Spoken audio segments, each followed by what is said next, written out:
તો કેમ છો બધાને જાજા કરીને જય સ્વામિનારાયણ, જય શ્રી કૃષ્ણ, જય માતાજી. તો તમારા બધાનું સ્વાગત છે ફરીથી અમારા આજના નવા એક બ્લોગમાં. ને આજે છે પુત્રદા એકાદશી. બધાને પુત્રદા એકાદશીની હાર્દિક શુભકામના. અને હવે જો ઉત્તરાયણ નજીક આવી રહી છે તો બધા છોકરા પણ ધાબે બધા પતંગ સુકાવે છે. બધા પતંગ છોકરાઓ સકાવે છે. આપણે જો અત્યારે તાપી આવી ગયા છે ને, બપોર પછી આપણે બ્લોગ સ્ટાર્ટ કર્યો છે અને આપણે જવાનું છે મંદિરે. તો બ્લોગમાં કન્ટિન્યુ રહેશે, આગળ જઈશું. આપણે કપડાં લેવા આવી ગયા છીએ અત્યારે ધાબે. અમે તો નીકળી જશે મંદિરે જવા. જો હું છું, મારા માસી છે, માસિયા બેન આગળ જાય છે. અમે જો જાય છે મંદિરે. રસ્તે સહી મંદિર તો આટલું નથી, નજીક જ છે.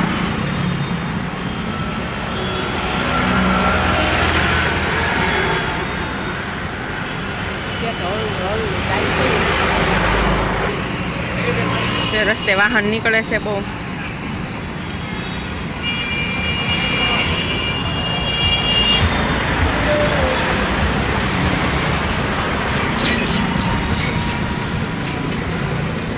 પાછું જોઈએ બે મિનિટ લાગે છે નવું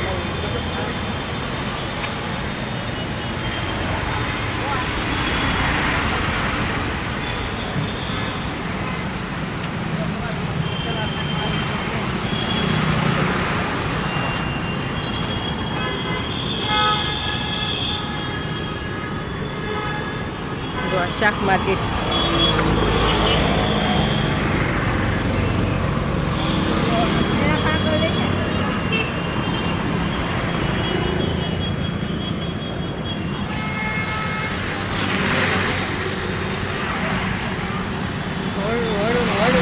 જાય છે.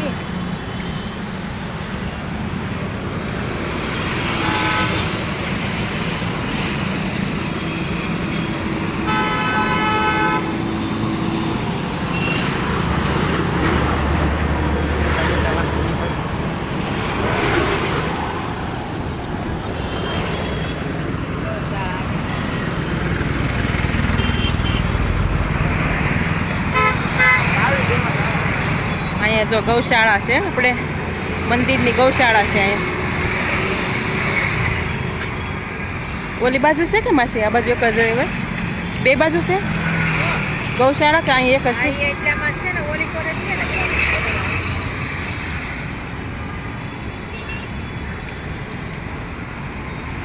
જો અંદર ગાયો બાંધી છે બધી. સારું કરી નાખ્યું ગૌશાળામાં. હમણાં આવ્યા નથી તેમ લાગે કે કાંઈ આપણે નીકળ્યા જ નથી બહાર, એવું લાગે.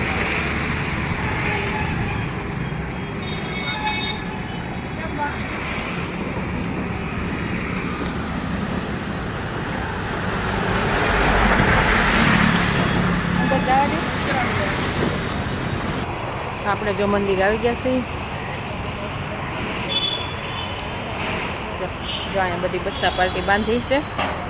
મોટી ગાયો બધી ગૌશાળા છે, આ બધી બચ્ચા પાર્ટી.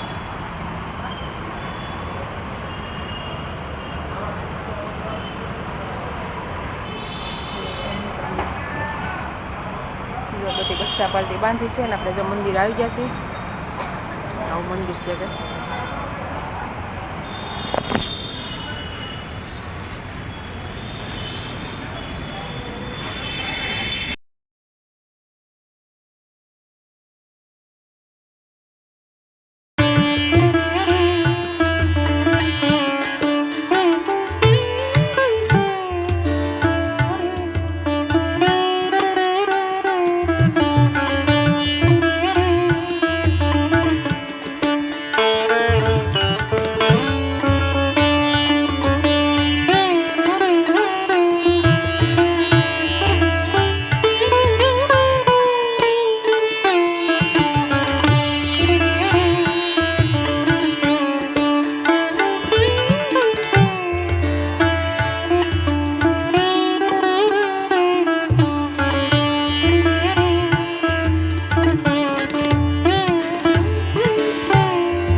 મંદિર છે.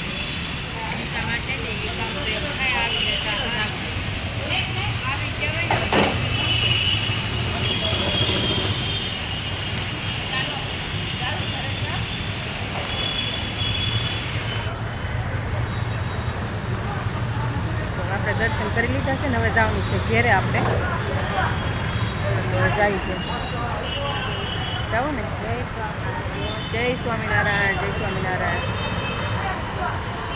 જાવું મંદિર દર્શન થઈ ગયા છે મહારાજના ને હવે આપણે જવાનું છે ઘેરે. ગૌશાળા બધી નાની વાસળીઓ છે અહીંયા બધી બચ્ચા પાલટી ને મોટી ગાયો બધી ગૌશાળા એ છે. હાલો તો આપણે જઈ ઘેરે દર્શન થઈ ગયા છે.